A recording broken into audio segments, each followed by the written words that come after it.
गांव के एक कोने में अमरपुर नाम का एक छोटा सा गांव था। वहीं एक लद्दकी थी जिसका नाम पूजा था। पूजा अपनी मासूमियत और प्यारी मुस्कान के लिए पूरे गांव में मशहूर थी। उसकी दुनिया में उसके माता पिता और उसकी बचपन की दोस्त रवि ही सब कुछ था थे।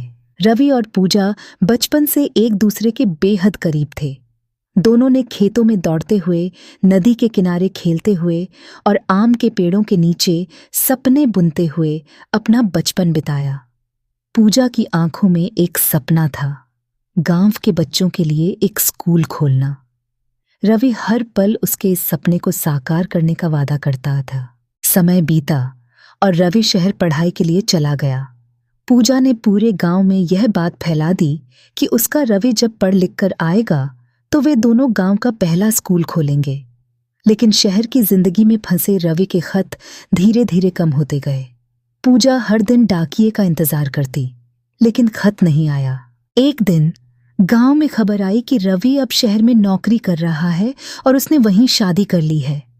यह सुनते ही पूजा की दुनिया बिखर गई। वह टूट गई, लेकिन उसने अपने सपने को मरने नहीं दिया।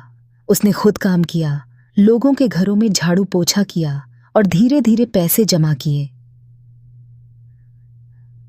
कुछ सालों बाद पूजा ने अपने गांव में एक छोटा स्कूल खोला, लेकिन उसकी आंखों में वो चमक नहीं थी जो पहले हुआ करती थी। हर बच्चे की मुस्कान में वह रवि को खोजती, लेकिन वह कहीं नहीं था। एक दिन रवि अचानक गांव लौटा। वह बदले हुए रूप में था, बड़े शहर का रवि जो अपने अतीत को भूल चुका था। जब उसने पूजा का स्कूल देखा तो वह दंग रह गया, लेकिन पूजा से मिलने की हिम्मत नहीं जुटा पाया।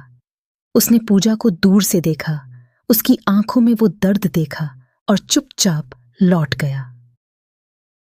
पूजा को इस बात का कभी पता नहीं चला कि रवि आया था, लेकिन वह अपनी जिंदगी जीती रही, बच्चों को पढ़ाती रही और अपने अधूरे सपने में खोई रही।